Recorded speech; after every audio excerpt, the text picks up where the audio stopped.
Marie-Christine Courteil est notre invitée. Bonsoir, merci Bonsoir. d'être avec nous. Dans 64 minutes sur TV5 Monde, vous êtes enseignante en français en Bretagne, en France. Vous êtes présidente de l'association Zokwezo Éducation et vous êtes l'auteur du livre qui a pour titre Enfants des rues en Centrafrique, voyage en zone rouge. C'est publié aux éditions L'Harmattan. Vous avez donc fondé une école nomade qui part à la rencontre de ces enfants des rues, notamment à Bangui, en Centrafrique. Pourquoi ce pays au juste d'Afrique ? Eh bien parce que j'y ai passé mon enfance. Et comme dit Saint-Ex, on est d'un pays, on est de son enfance comme on est d'un pays, et donc j'ai un lien particulier avec la Centrafrique. Et comme j'étais enseignante, au moment des événements de 2013, quand les rebelles sont entrés dans le pays et qu'on a eu, grâce aux médias, des images et que j'ai entendu ce qui se passait, je me suis dit, qu'est-ce que je peux faire à mon petit niveau ? Et donc, comme je m'occupe de cette association Zokwezo depuis 2002, que nous avions des échanges avec certaines écoles de Bangui, avec des échanges de lettres entre élèves, avec de l'envoi de matériel scolaire, que les écoles étaient fermées, enfin, la plupart des écoles fermées à cause du conflit, je me suis dit, qu'est-ce qu'on peut faire ? Et donc, j'ai fait un petit projet pédagogique que j'ai appelé l'école nomade. C'est une espèce d'école d'urgence, si vous voulez. C'est l'école un petit peu...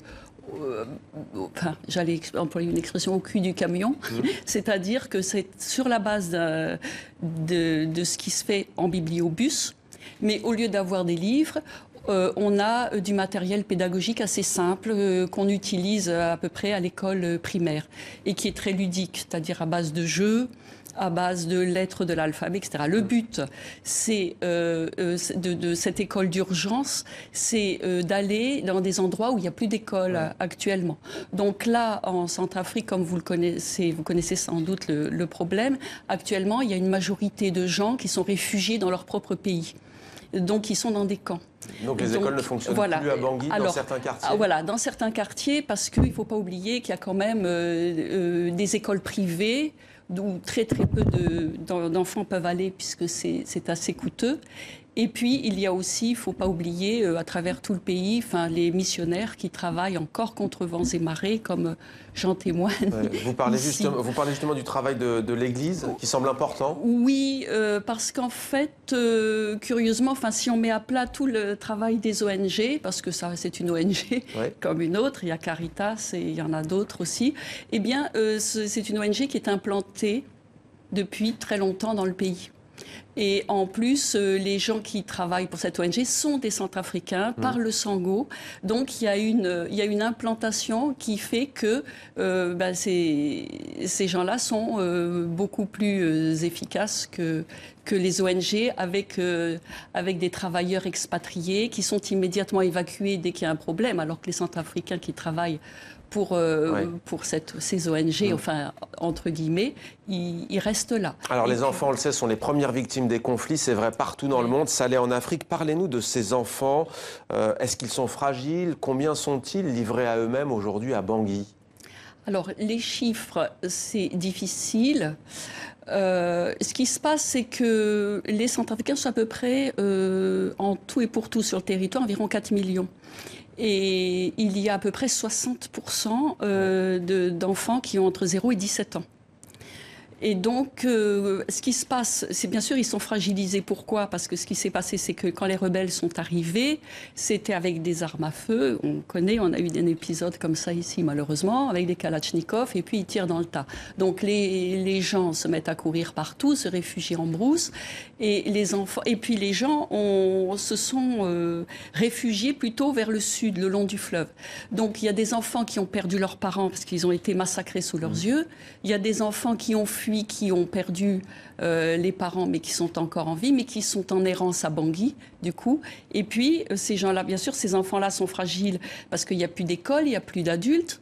Donc, ils vivent dans la rue comme tous les enfants. On sait aussi qu'il y a eu des enfants qui ont été abusés, qui ont subi des agressions sexuelles de la part de soldats aussi. Voilà, voilà. Et aussi, par des soldats, ce qui est vraiment répréhensible, mais là, c'est un autre débat, mais aussi par des adultes.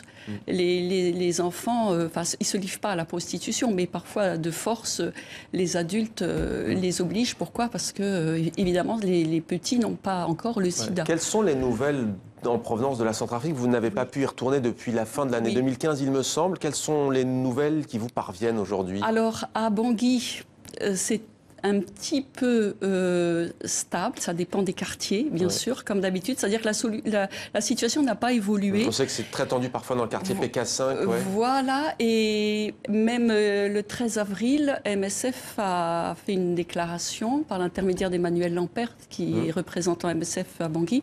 Ils ont de plus en plus de mal à travailler et ils se sont pas retirés, mais ils ont de plus en plus de mal à travailler et ils pensent qu'ils ne pourront pas continuer alors qu'un Centrafricain sur 4 est passé. Justement, en quelques mains. secondes, vous avez opté pour le financement participatif. Pour celles et ceux qui nous regardent et qui veulent vous aider, de quoi avez-vous besoin? Que peut-on faire? Eh bien, de l'argent, mais aussi du petit matériel. C'est-à-dire que si les collègues me regardent, on a besoin de matériel pédagogique. Alors, je fais appel aux instituteurs, aux enseignants. On peut aller sur votre site internet peut-être? Éventuellement, voilà, Zokwezo Éducation. Il y a une page Facebook aussi. Et puis, éventuellement, mais là, c'est peut-être un petit peu, ça dépasse un petit peu la stricte association. C'est que les hommes d'affaires qui font du chiffre en RCA pourraient aussi donner quelque chose pour aider à la rééducation de ces enfants et le pays des à rues. se relever. Voilà, et surtout les enfants soldats, dont je n'ai pas eu le temps de parler, mais qui font Mais c'est bien entendu une des questions épineuses des enfants soldats enrôlés donc de force en Centrafrique. Merci à vous, Marie-Christine Courteil. Merci à vous.